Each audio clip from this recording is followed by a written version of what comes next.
Kamigawa Neon Dynasty. Episode 5, Threads of War, by Akemi Dawn Bowman. The compound was a chaos of metal and blood, but the Wanderer didn't stop moving. She was a part of the dance, a figure in the ever-moving battle. Nearby, Kaito's sword clashed again and again, fighting the onslaught of Jingataxis' hired henchmen. Tamiyo hovered in the distance, scroll unbound as she held Tezzeret in a temporary state of paralysis. Deep claw marks were streaked across the floor where Jingataxis' half-severed body lay, a sign that he'd tried, and failed, to stand back up. Now he was unmoving. The Wanderer didn't bother checking to see if there was still life in him. Fighting felt like being in a trance. It consumed every one of her thoughts, and it wouldn't end until the danger passed. One by one, their enemies fell. The Wanderer and Kaito made sure of it. When the chaos faded, only the ring of silence filled the Wanderer's ear. She turned, breathing controlled despite the adrenaline coursing through her, and saw a flicker of relief in Kaito's grin. "We make a good team," he said, twisting the handle of his sword until the jagged edge flattened and the blade was once again smooth. "It's a shame there's no one left for round 2. I didn't believe you'd developed such a taste for war, or I didn't realize you'd developed such a taste for war," the Wanderer replied, straightening her hat. "The boy I remembered would have much preferred the spoils of the palace kitchen." Kaito's laugh was loose. In one smooth motion, he sheathed his sword at his back. "You've been gone a long time. You think palace food is still the best on Kamigawa? I'll introduce you to this vendor in Toashi. They make these smoked crab rolls that practically melt in your mouth and..." Tamiyo cleared her throat, motioning to a magically bound Tezzeret. Though his body didn't move, his pink eyes raged with life. Kaito ran a hand over his shaved head, sheepish. "Right. Business first, food later." Tamiyo looked at him briefly before focusing her attention on the Wanderer. "It is clear this man poses a threat to Kamigawa, but perhaps it would benefit us all to learn the truth of his plans before we lock him away." The Wanderer swept a strand of white hair from her brow. "Whatever his plans, it's the Kami he hurt, and perhaps it's the Kami he should answer to." Kaito frowned. "You want to take him to Kyodai?" Her voice was as unyielding as stone. "Yes, we will decide his fate together." The Emperor was taught to control her emotions, even during battle. But she was still a child when her spark sent her to another plane. For a long time, she was all alone, grieving alone. So she did the only thing she could. He tightened the lock on her heart and turned her controlled demeanor into a means of survival. Now that she was home, I could feel her emotions thundering against her chest, longing to be set free. She wouldn't let her guard down. Not until she knew for sure that she could stay on Kamigawa. Because if she opened the gates to her heart and allowed herself to feel the joy of seeing her people again, seeing Kaito again, only to have it ripped away from her once more? Might take an entire lifetime to recover from that kind of heartbreak.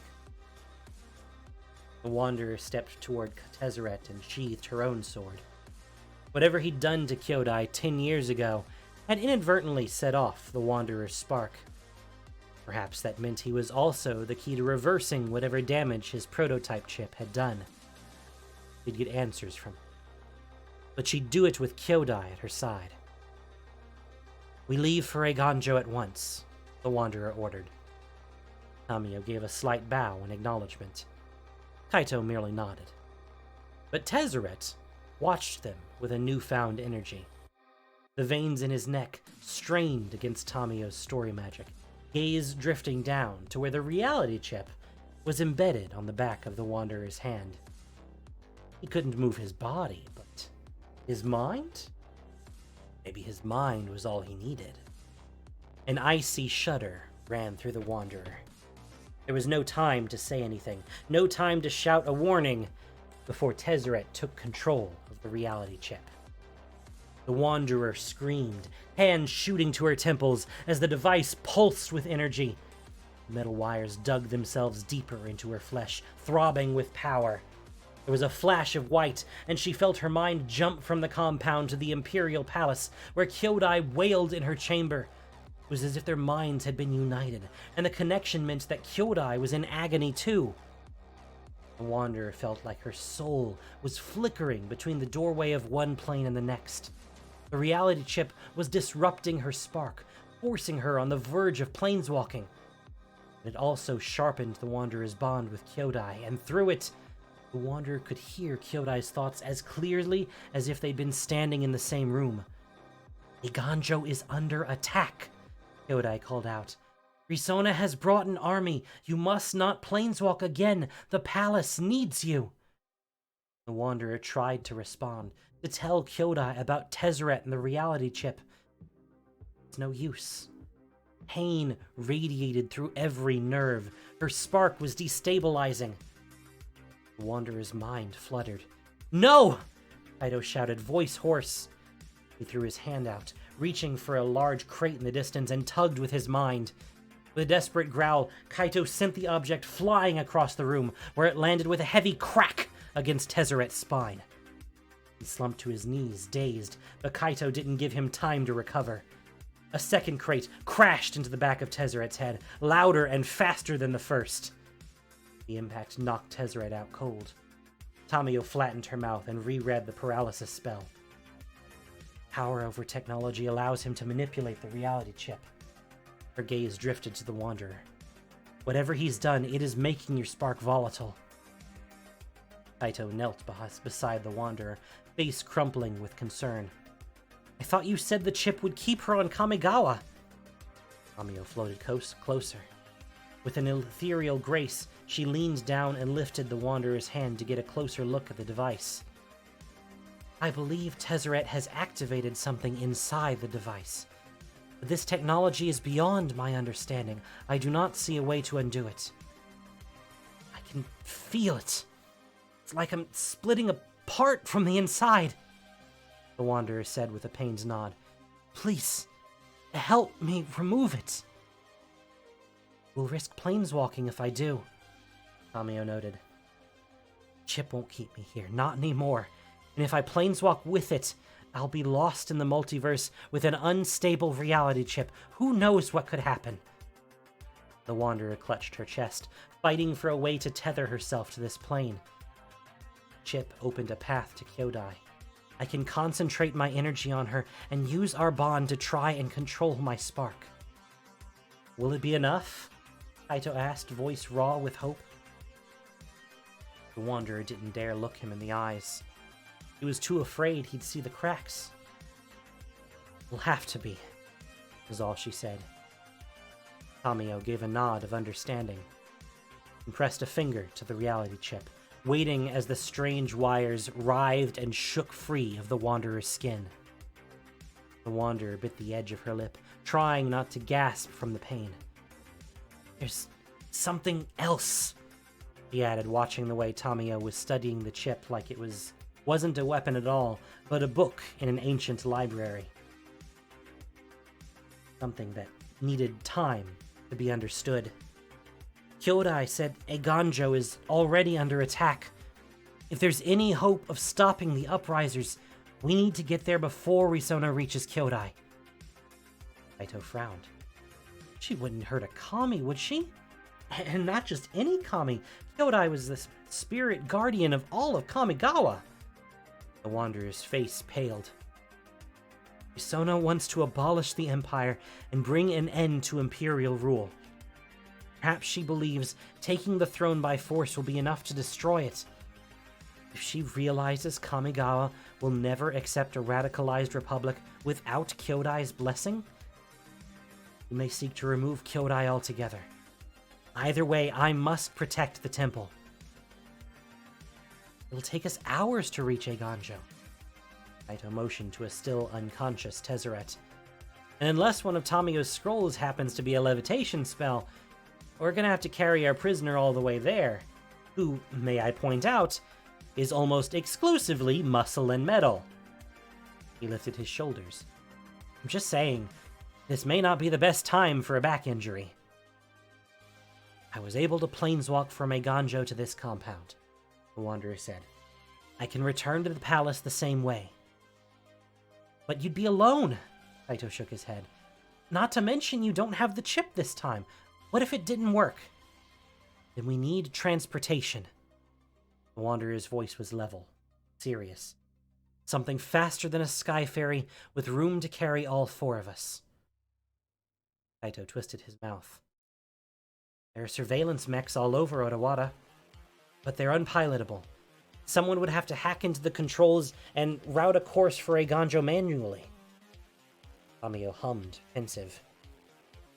Perhaps there is an alternative.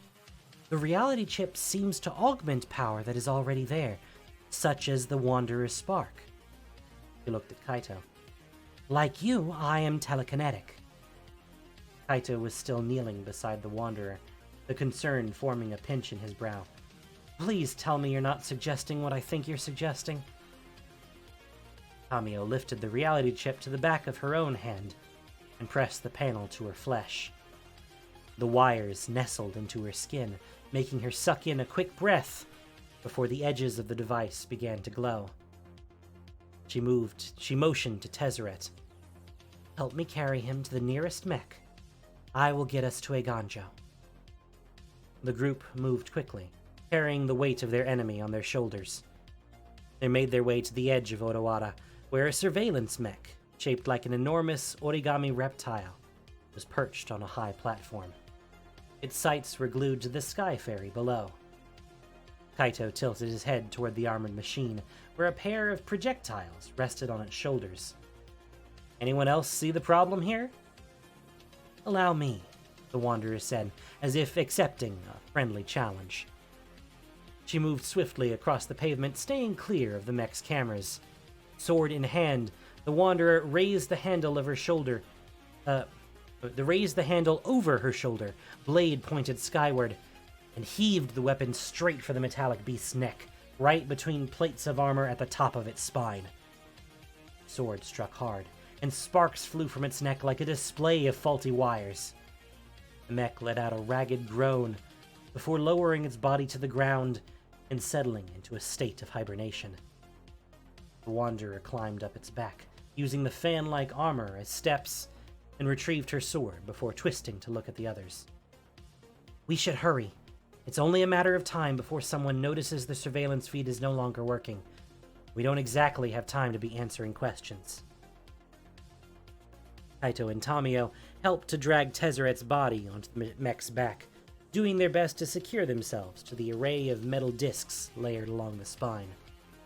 With Tezzeret wedged beneath one of his arms, Kaito glanced warily at the Wanderer, and then back at Tamiyo. Right, so do we count to 3, or... Tamiyo didn't wait for him to finish. She shut her eyes, took a breath, and let the reality chip's power course through her veins. Beneath them, the reptilian mech shook. The Wanderer threw a hand forward, bracing herself against one of the shoulder blades. It sounded as if the sky was being ripped in half, and then the mech lifted into the air. The Wanderer's heart lurched as Tamiyo sent the machine sailing over the edge of Odawara. They flew through the clouds, wind hammering against their faces. Kaito grinned wildly, enjoying every moment, while Tamiyo's brow was furrowed with deep concentration. Mech shuddered beneath them. There was a great deal of metal to control, and the Wanderer wasn't sure how the reality chip could be affecting Tamiyo. The Wanderer used it to help her planeswalk, but that only took a few seconds. It would take significantly more time to reach Eiganjo. She tightened her grip around Tezzeret and hoped the breeze would carry them faster.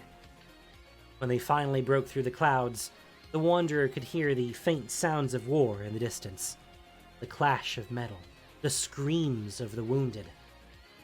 On the surface below, the Wanderer watched as the walls outside the Imperial Palace turned to rubble. Risona and the Asadi uprisers had indeed come to Eiganjo, and they had already breached the gates. When Tezzeret stirred, the Wanderer wasn't fast enough to draw her sword. With a ferocious wave of his hand, he yanked every smoke device from Kaito's belt, sending them scattering across the mech's back. They exploded in bursts of white and gray smoke, leaving Kaito, Tamiyo, and the Wanderer coughing violently and straining for clean air. The mech rumbled, teetering from side to side. The Wanderer felt her hand starting to slip. Kaito reached out, fingers latching desperately around her forearm. "I got you!" The Wanderer's eyes were pinned to Tezzeret's glowing pink ones. He sneered, before launching himself from the mech. At the same time, Tamiyo let out a strained cry. She couldn't control the mech alone, and they were seconds away from impact, too close to the surface to avoid smashing into the earth. The Wanderer looked at Kaito with a desperate urgency. "We need to jump," she ordered. Kaito didn't want to let go. He could see it in his horrified gaze. The Wanderer wasn't going to give him a choice. She yanked her arm from his grip and leapt for the surface. The last thing the Wanderer saw before twisting her body to soften her own landing was the mech exploding against the side of an Imperial apartment. When the smoky haze finally cleared, Kaito stood, strength returning to his limbs, and searched near the remains of the mech for any sign of the Emperor. Couldn't find her. Maybe it was a good thing not to find the body. Maybe it meant she survived the fall. Moth riders swept overhead before diving into the nearby battlefield. They weren't interested in the wreckage, not when the war continued to rage on the other side of the wall. And Tezzeret, where had he gone? When Tamiyo appeared in the clearing, Kaito stared wide-eyed. "What just happened? I thought he was paralyzed." Tamiyo lifted her hand, displaying the flickering reality chip that remained there. "Using the chip must have interfered with my magic. I could not maintain the spell and fly the mech at the same time." Kaito laced his fingers together and rested them against his head. "He's a planeswalker. He could be anywhere." "Tezzeret will not leave this plane without the reality chip," Tamiyo pointed out, "and he still believes it's in the Emperor's possession." Kaito's stomach dropped, but the grating sound of metal on metal pulled his attention away. He ran to the other side of the debris, skidding to a halt before he reached the railing, and peered below at the chaos flooding through the Imperial courtyard. An enormous mech folded itself into the shape of a lion, energy blazing from its outstretched jaws toward the uprisers charging through the broken wall. Kodai's temple was still protected, but with the first wall breached and a slew of bodies crowding the gardens, Kaito couldn't say for certain which side was winning. In the distance, he saw the Emperor, round hat shielding most of her white hair. She was making her way toward Kyodai's chamber. She moved like a gust of wind, determined and focused. And when Kaito's gaze drifted higher, he saw why. Risona was there, a few buildings ahead, with several uprisers scaling the wall beside her. He must have used the battle as a diversion and slipped past the most heavily guarded areas. The Emperor was moving quickly. If her path remained clear, she'd be able to cut Risona off before the uprisers reached the temple. Tezzeret found her first. Tamiyo reached the edge of Odawara, slender fingers pointing toward the rooftop below. "There!" Her voice was sharp. "He's going after the Emperor." Kaito's brows nodded as he scanned the black roof tiles. With his black clothes and dark hair, Tezzeret wasn't easy to find. When the sunlight glinted off his metal arm, Kaito hissed through his teeth. "I'll get us close," Tamiyo said. With one step, she wrapped her arms around Kaito, lifted him into the air, and soared toward Eiganjo's inner wall. They slammed against one of the roofs with an unpleasant thud.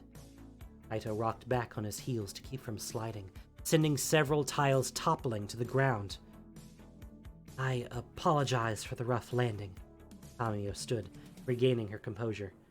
Flying is much easier as a solo venture. Kaito removed his mask. Imoto folded and refolded like metal paper before shifting into her familiar tanuki shape. Launching her forward with one hand, the drone flew down to the chaos below. What are you doing? Tamiyo asked, puzzled. He blinked, watching the drone vanish in the crowd. Making sure we have a backup plan. There was no time to explain, not when the Emperor was in danger. Kaito charged across the roof, scaling wall after wall, trying to close the gap between him and his enemy. Tezzeret was too focused on the Emperor to notice Tamiyo flying above, scroll already beginning to unroll. But Kaito was anxious and too hungry for a fight. He took one look at the stone lantern perched in the nearby garden, and he used his mind to send it flying toward Tezzeret. The object smashed against Tezzeret's shoulder, sending him wobbling over the roof tiles. He spun, livid, spotted Tamiyo first. The recognition in his eyes when he spotted the reality chip on her exposed hand was unmistakable. Tamiyo didn't get a chance to read her scroll. Tezzeret used his power to summon a bladed electric fan from a sand garden on the other side of the wall and hurled it toward her. When it was only an arm's length away, Tezzeret made a fist with his hand. The ornament exploded. Sand hit Tamiyo's eyes, and when she recoiled, her scroll fell. Kaito leapt to meet them on the roof, not bothering to reach for his sword.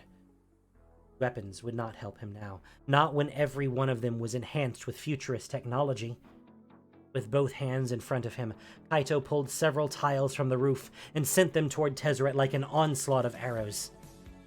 Tamiyo floated back, squinting as she searched the garden for the scroll that had fallen. Kaito charged before Tezzeret had time to recover, swinging his leg around until his foot collided against Tezzeret's chin. Again, Tezzeret stumbled, jaw clenched and hands becoming fists.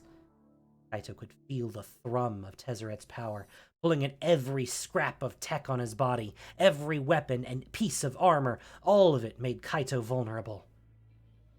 But this was Kamigawa, Kaito's home. He'd spent most of his life scaling the rooftops, making sure the next time he met the man in front of him, he'd be ready. There was nothing vulnerable about Retribution. If anything, it made Kaito stronger. His heart was in this fight, far more than Tezzeret's could ever be. Kaito shook off the bulk of his enhanced gear, letting his knives and pocket-sized devices trickle down the roof like heavy rain. He didn't. Not for this fight. Kaito's fist met Tezzeret's cheek. He swung with unrelenting force, pushing Tezzeret back across the roof, throwing punch after punch. Tezzeret brought his metal arm up in defense.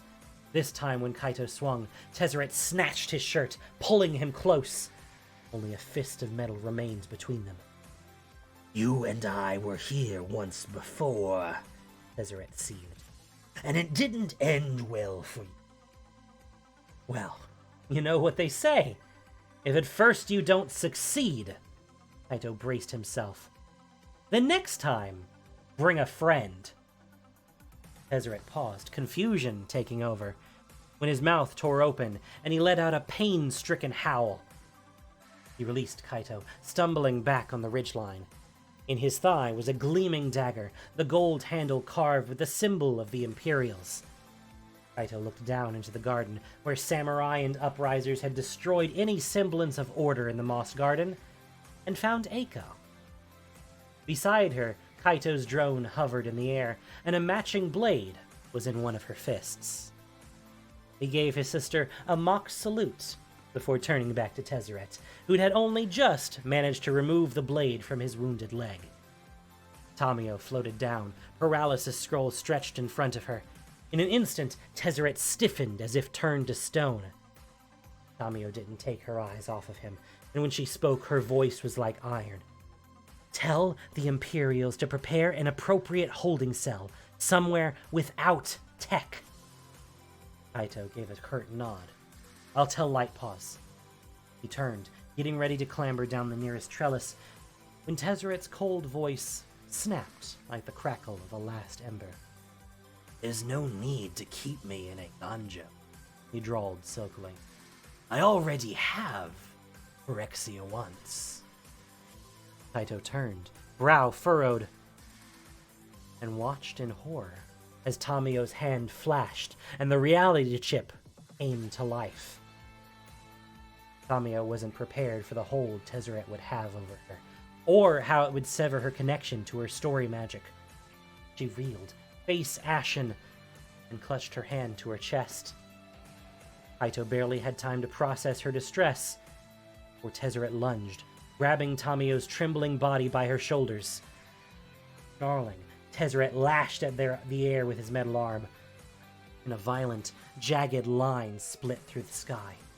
The crack of electricity pierced Kaito's ears as he watched the portal grow to Tezzeret's full height. Tezzeret yanked Tamiyo through the snapping light, and they both vanished from the rooftop. Kaito took a step forward, blinking like he was trying to will everything back to how it was. But it was no use. The portal gave a metallic hiss and snapped shut. Tamiyo and Tezzeret were gone.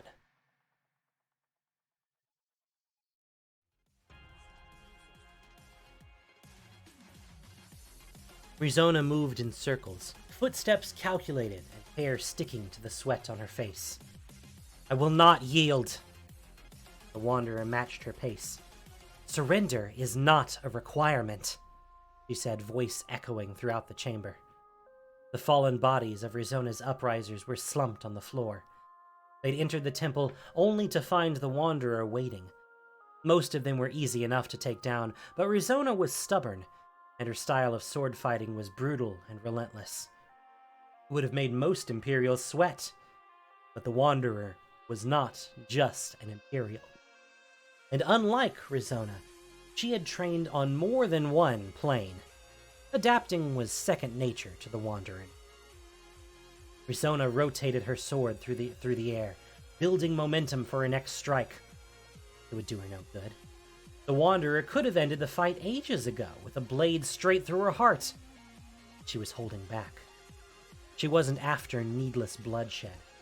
She was merely waiting for Rizona to accept the inevitable and avoid an execution. Except the fire in Rizona's eyes burned too strong for surrender. Yodai's layered voice carried across the mist on the far side of the room. Your mercy would not be returned. The situation were reversed, she said into the Wanderer's mind. She has no interest in peace with the Imperials. Rizona swung hard, and the Wanderer twirled out of the way with ease, exchanging positions on the opposite end of the imagined battleground. Puffing with exhaustion, Rizona only gripped her hilts tighter. The Wanderer's mouth twitched. She was focused on Rizona's faltering steps, and the way her shoulders sagged with the weight of her sword. Rizona was tired, and the Wanderer did not wish to humiliate her further. The Wanderer raised her sword high. Drop your blade. There is no need for you to die this way. You abandoned your people for over a decade, Rizona seethed. You know nothing of what any of us need. Her words were like an icicle straight through the Wanderer's heart, even as she tried not to show it. Leaving was never my choice. It doesn't matter, Rizona bit back. You were gone, leaving a weakened Kami to oversee the merging of the mortal and spirit realms, and a bickering, power-hungry court to rule in your stead. The Imperials have always had too much control, but your disappearance caused instability to ripple through Kamigawa. You may have Kyodai, but it is the people's faith that makes a true leader. And the people lost faith in your return long ago. They will not see you the same way they once did. You murdered the palace and murdered dozens. The Wanderer's voice was like steel. There is no amount of faith that could be recovered after what you've done. Perhaps not, Rizona said, breaths uneven. But it is far better to have no emperor at all than one who cannot be depended on to stay. She raised her sword to the Wanderers. "We will finish what we started." Rizona lunged, just as something flew across the room and cracked against the side of her skull, knocking her unconscious. The Wanderer blinked at the stone lying near Rizona's body, and turned to find Kaito, standing several yards away. Did you just throw a rock at the leader of the Asari Uprisers?" Kaito shrugged, cheeks pink. I found it in the garden on my way. I'm out of smoke bombs. And to be honest, after the day I've had, I'm not all that comfortable. The Wanderer went from aghast horror to something more like amusement. And when she laughed, the lilting sound poured out of her like it had been knocked away for far too many years.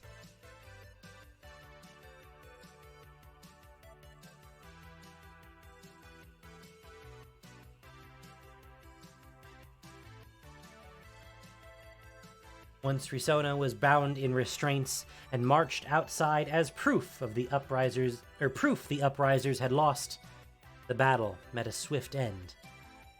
Between those who fled and those who surrendered, there were only a handful of defectors left for the Imperial Samurai to deal with. Kaito stood in the temple window, peering down at the grounds below. He could see Eiko giving orders in the distance. She was suited to Imperial life, even in times of crisis. "Looks like they have everything under control out there," Kaito mused. "You'll be pleased to know that order is once again restored." He turned toward the Emperor, expecting to find her still basking in the relief of victory. But the Emperor was hunched at the waist, grimacing in pain.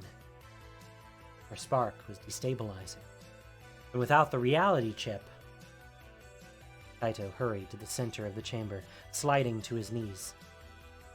"Tamiyo has the chip." His stomach felt like it was ready to evaporate. I don't know where Tezzeret took her. Ugh. I don't know where Tezzeret took her. I don't know what to do to help, he wanted to scream. The Emperor pressed a hand to his forearm, shaking her head. "I don't have much time."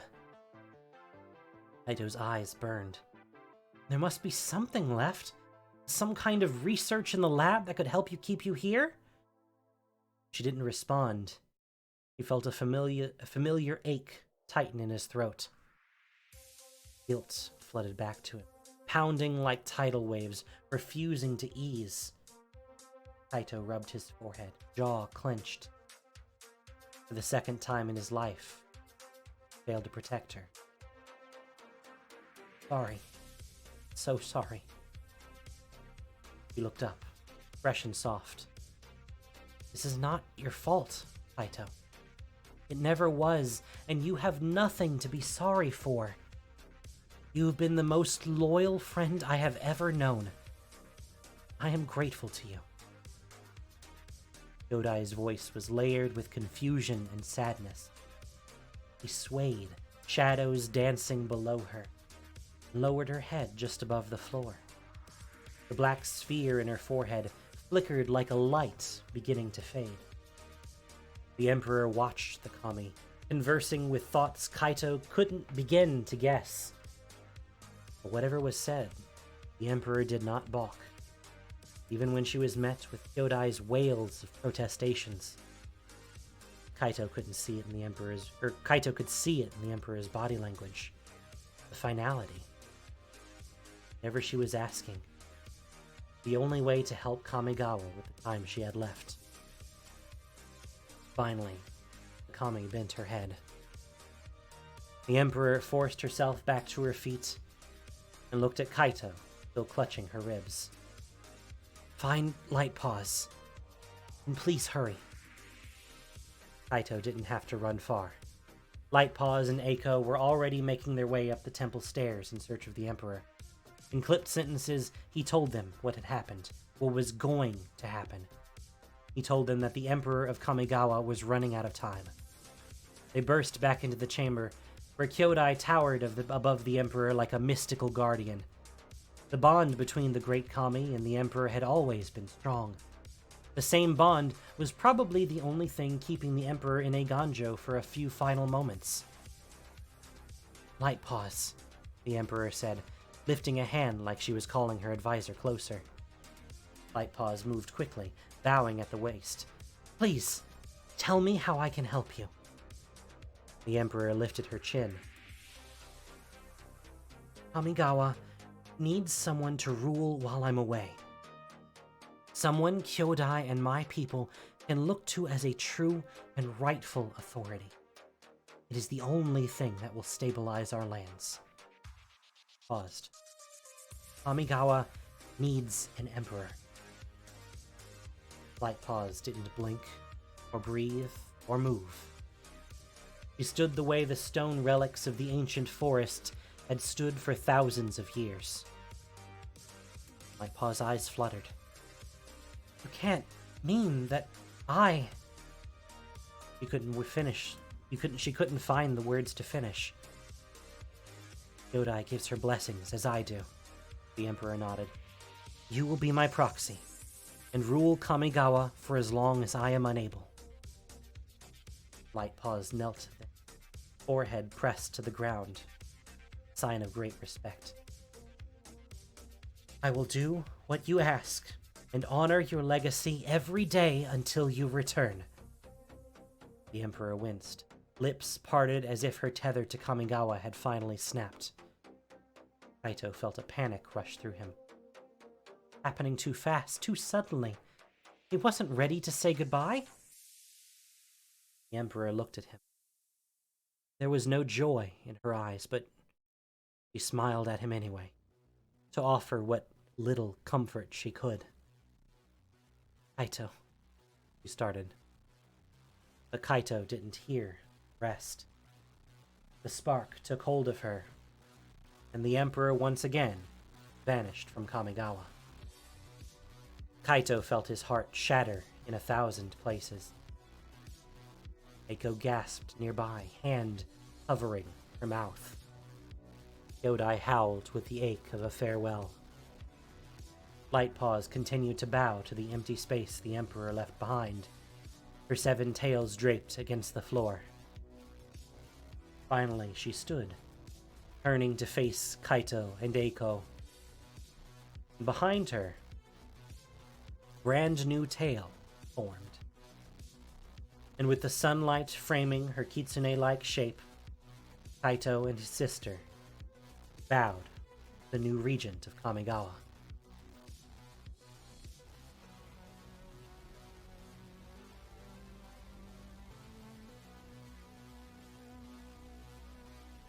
There was no trace of Jean Gataxius in the compound, or anywhere else on Otawara or Eiganjo. Kaito's best guess was that Tezzeret took him through the portal after Tamiyo. There'd have been no reason to return for just a body, which meant Jean Gataxius must have survived. And somewhere in the multiverse, Kaito felt certain that Tamiyo was alive too. "I thought you'd have left already." Eiko's voice sounded nearby. Kaito released his grip on the railing, looked toward the rest of the balcony, where his sister stood in her traditional garb. "I wanted to congratulate my sister on her big promotion. Senior advisor, was it?" Eiko rolled her eyes. "I know you think it's ridiculous, but you don't need to mock." "I'm not," Kaito said earnestly. He pressed a hand to his chest. "I'm proud of you. Truly." "Oh." She hesitated. Well, thank you." Kaito pointed a thumb over his shoulder. "Looks like the outer wall is almost back together." Eiko's disposition shifted from sister to royal advisor, and her voice rose to match it. "There is still a lot to clean up. The uprisers are not happy we've taken Rizona prisoner, and the power shift within the court has been an adjustment. If you're worried about a coup, I have some experience with intervening. Pretty good throwing arm," Kaito offered with a smirk. "Kaito," Eiko said slowly, "as much as I look forward to having you closer to home, I am not giving you permission to throw stones at members of the Imperial Court. Kaito said nothing. Eiko took a place beside her brother, staring into the clouds. You're not staying, are you? It wasn't a question. Made you a promise.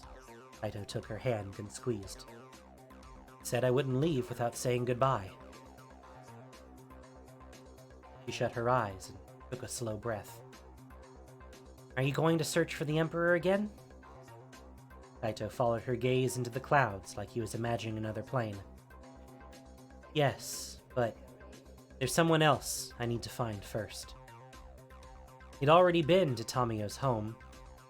He needed to be the one to tell her family what happened. To look them in the eye and tell them he would search every plane to find her again. He owed Tamiyo that much. And if she still had the reality chip, perhaps he could use it to track down the Emperor too. Before Kaito left the house, Nashi had promised, as soon as he was old enough, he'd help look for Tamiyo too.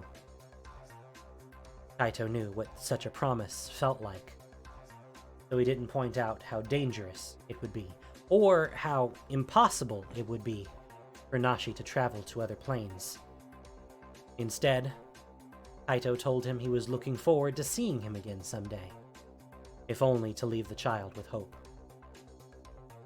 I know you can't send a drone where you're going, but... Eiko shook her head, smiling slightly. Just don't wait too long to let me know you're still alive, okay? Kaito nodded, wrapping his arms around her. Okay, he whispered against her hair. But the next time we meet, it had better be in Tawashi. I'm not coming all the way back to Kamigawa without first filling up on curry and noodles. Priorities and all that. Eiko laughed, shoving his arm lightly when he pulled away. When she spoke again, her smile faded. You should see her before you go. Kaito's throat nodded. He knew who she meant. He'd been avoiding Lightpaw's path for days. Things were awkward enough when she was an advisor. Now she's the regent of Kamigawa. Kaito lifted his shoulders. Maybe we're not meant for a reconciliation. Promise me you'll try, someday? Eiko urged. Kaito stilled, running a hand behind his neck. For you? I can promise someday. And he lifted a hand. See you around, sis. She nodded, mouth flat, as tears filled her eyes. It was all the goodbye she could give him. And for the second time in his life, Kaito left the palace with no plans to return. He would master his planeswalking. He would search the multiverse for Tamiyo. He would find a way to finish what he started and bring the Emperor home.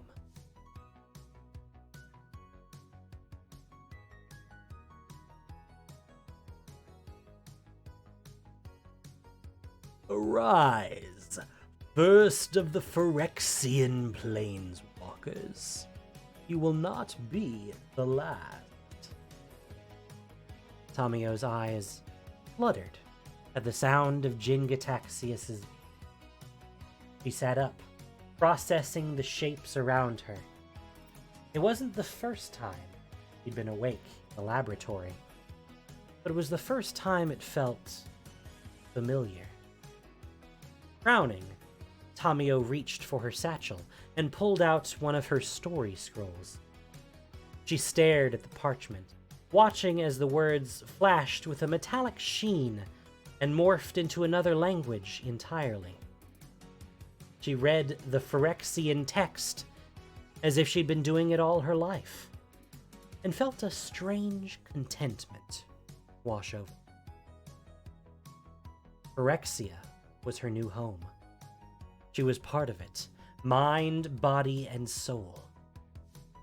Tamiyo looked down at the chrome flickering across her arms like strange patchwork. It was as if it was as freshly polished as the rebuilt portion of Jin-Gitaxias's chest. The monster shifted nearby, teeth clicking together as he studied the cable-like wires flowing with bright liquid. They trailed from Tamiyo's flesh to a nearby machine. Tamiyo felt only gratitude for the monster. She had always loved her family and would do anything to protect them. Now, she would protect Phyrexia with the same unfailing loyalty. When Tezzeret's reflection appeared on one of the surgical glass beakers, Jin-Gitaxias turned, snapping his sharp jaws in greeting. "Your presence has been scarce in recent days," the monster. There was a hint of sharpness in his voice. Tezzeret brushed off the veiled accusation and lifted his metal arm. It glowed with a faint, pink energy. "Using the planar bridge takes a toll. I was recovering." He glanced at Tamiyo with distaste. She tilted her head. Something was rattling him. Something he was attempting to conceal with irritation. "You do not like me. I can feel your truth." If he was not loyal to Phyrexia, she would discover the reason why. There was a vulnerability in the way he watched her. Perhaps it was not solely to do with his damaged body. Tezzeret bit down on his unease, replacing it with indifference. "You and your friends tried to interfere with Phyrexia's plans. I have no reason to like you, and even less reason to trust you." Tamiyo could find only truth in his words. So she settled back in her seat, glancing briefly at the 3 iron-bound scrolls she swore to never use. She'd always believed they were far too powerful and risked causing great destruction. But she also promised to intervene if there was ever an immediate threat to the place and people she considered home. And Phyrexia was her family now. There was nothing she wouldn't do for her family. Jin-Gitaxias snarled. "Your doubt for the previous fleshling is understandable, but the test subject has proven a worthy candidate. To trust the Planeswalker now is to trust Phyrexia." Tezzeret blinked, solemn. "Sounds like things are going well. Does Elish Norn know you succeeded in creating the first Phyrexianized Planeswalker?" "She has been informed and has been suitably chastised for underestimating my intelligence." Jin-Gitaxias moved aside, metal body gleaming. "The work continues to progress, but there is still much to be done. Research, further data, progress." Tamiyo had traveled the multiverse for knowledge, and if that's what would protect Phyrexia, then she would help in any way she could. Her family would always come first. Ugh. Ah! I hate it! I hate it! Moon Mom, why?